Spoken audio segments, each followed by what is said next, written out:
Então, nós estamos culminando aí a nossa entrada na história contemporânea pelos dois caminhos. Da primeira parte, nós trouxemos vocês no nível sociopolítico até as unificações da Itália e da Alemanha. Num segundo momento, através da veia econômica, até o imperialismo e o colonialismo do século XIX. Com esses dois elementos, nós chegamos agora ao ponto ápice do desenvolvimento da história contemporânea no seu primeiro grande refluxo, ou seja, aquela que nós chamamos aí de Primeira Guerra Mundial, juntando aí, portanto, todos os elementos da linha sociopolítica com a linha econômica. Nós tínhamos colocado para vocês que a Itália havia se unificado através aí da segunda metade do século XIX na política das nacionalidades. Foi aquilo que nós pudemos observar com vocês aqui na fragmentação. Olha só, de repente você tem um exército vindo da Sardenha-Piemonte, liderado pelo Cavour, conquistando aí sentido norte e sul, e você tem um outro exército dos camisas vermelhas de Garibaldi, conquistando a Itália no sentido sul-norte. E por fim, no ano de 1870, a queda de Roma. Queda de Roma na mão dos italianos, que marca agora mais um grande país aí dentro do contexto europeu, disputando mercados na Europa. Mas, bem mais importante do que a Itália unificada, vai ser justamente a Alemanha. A Alemanha, nós sabemos, ela vai se unificar aí um ano depois da Itália. Vai ser o ano de 1871. Todavia, o que a gente pode observar na Alemanha é o seguinte, que antes da unificação política empreendida pela Prússia de Bismarck, a Alemanha já possuía o Zollverein, significa aí uma liga econômica, uma liga aduaneira, que já existe, como você está vendo aí, desde o ano de 1828, que já tinha precedentes dentro daquela que vinha a ser a etapa da Idade Moderna, através aí do cameralismo na época mercantilista. A Alemanha, unificada agora politicamente em 1871, aparece como uma enorme potência industrial. Potência industrial essa que tem uma linha de montagem, que tem uma pujança tão grande, mas que não tem mercados, de onde começa aquele termo de busca de novos mercados, só que a maior parte destes já estão ocupados pela França, já estão ocupados pela Inglaterra e outros países. Traduzindo, a Itália e a Alemanha terminam tardiamente a sua unificação e agora necessitam de mercados. Saem atrasadas para a corrida colonialista e vão passar a disputar esses mercados junto à Inglaterra e à França. É justamente esta briga por mercados, essa disputa por mercados, que vai começar a nos conduzir, então, àquela que é a Primeira Grande Guerra Mundial. Primeira Grande Guerra que pode ser resumida justamente nessa frase. Ela é uma redistribuição internacional de mercados. Quais seriam os fatores dessa Primeira Guerra Mundial? Nós aqui já começamos apontando dois para vocês.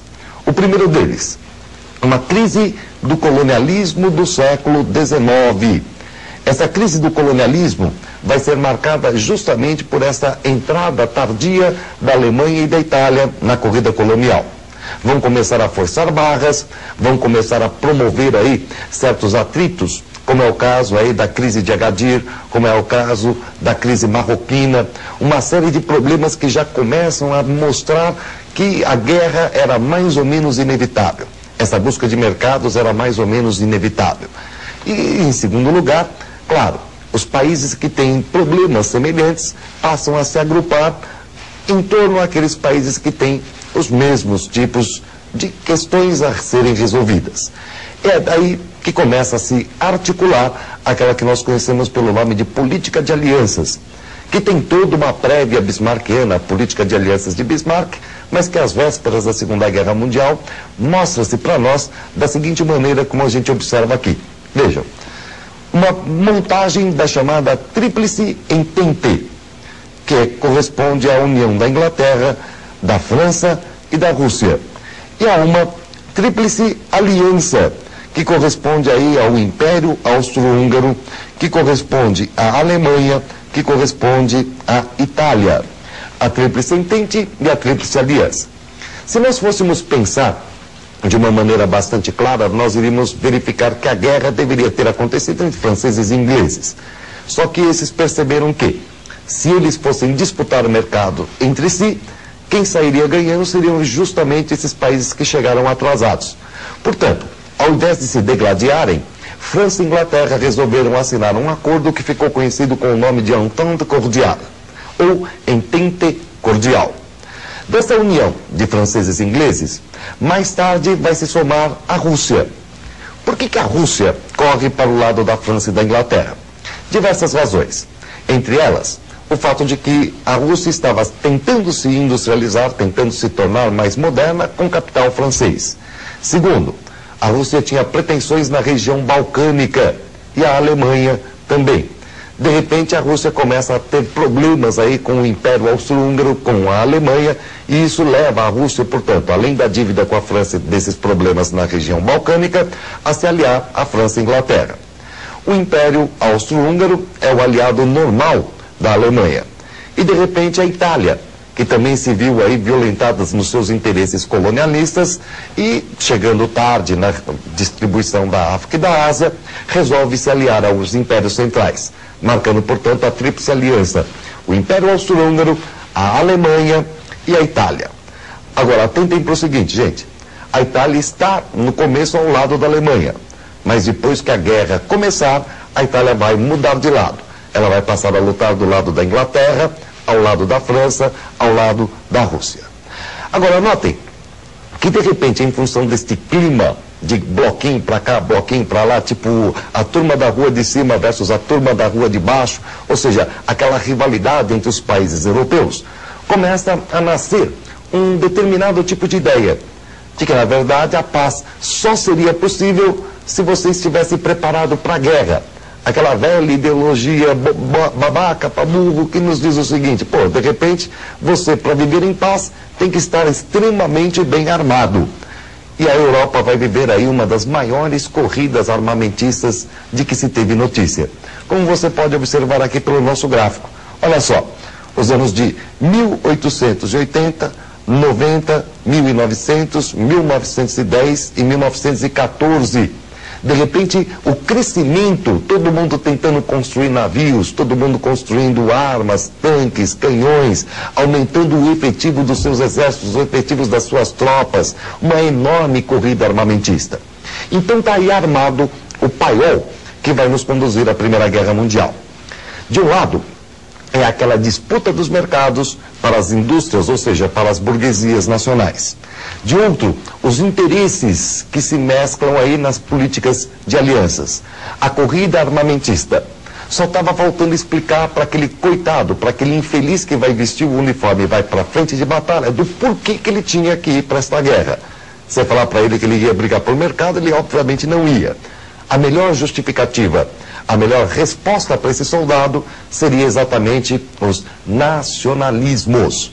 Os nacionalismos vão, então, de uma maneira bastante clara, justificar na cabeça da população o porquê das vésperas da guerra, o porquê deste conflito que se avizinhava.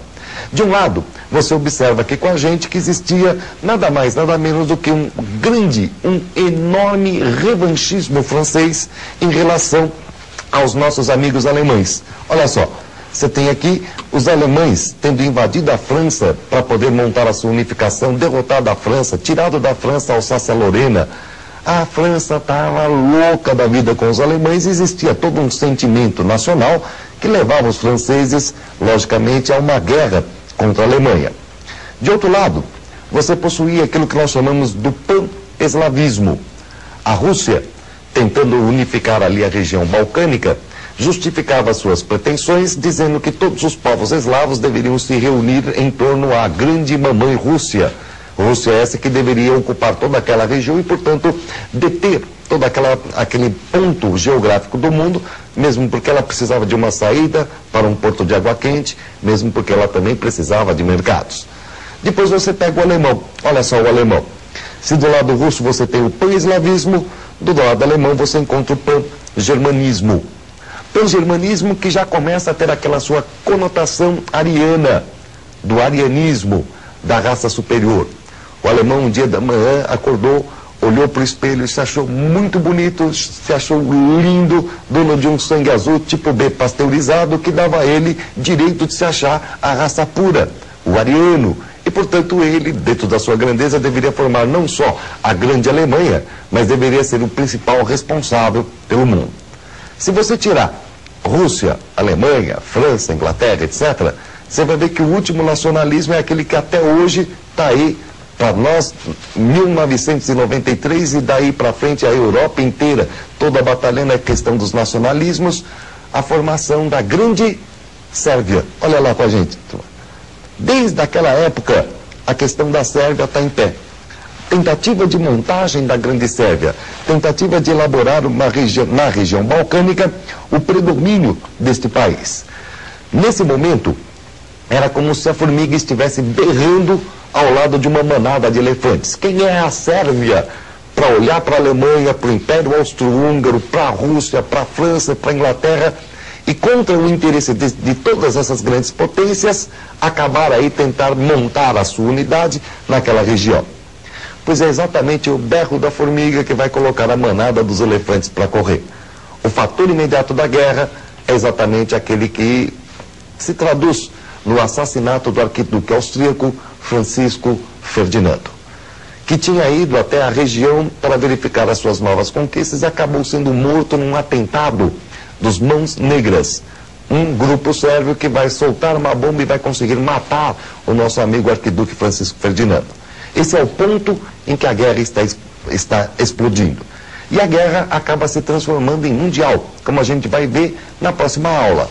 Aqui agora, nós apenas vamos mostrar para vocês como é que vai ficar mais ou menos essa divisão dos blocos em termos mundiais. Dá uma olhadinha aqui com a gente. Olha só, de repente você tem todo mundo se envolvendo no conflito. Até a China vai acabar ao lado dos aliados, como é o caso do Brasil, como é o caso aí dos Estados Unidos, entrando em 17, assim por diante.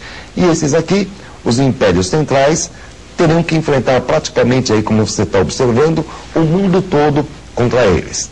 Vai ser uma guerra difícil, uma guerra extremamente penosa para ambos os lados, e é isso que nós vamos comentar com vocês aula que vem.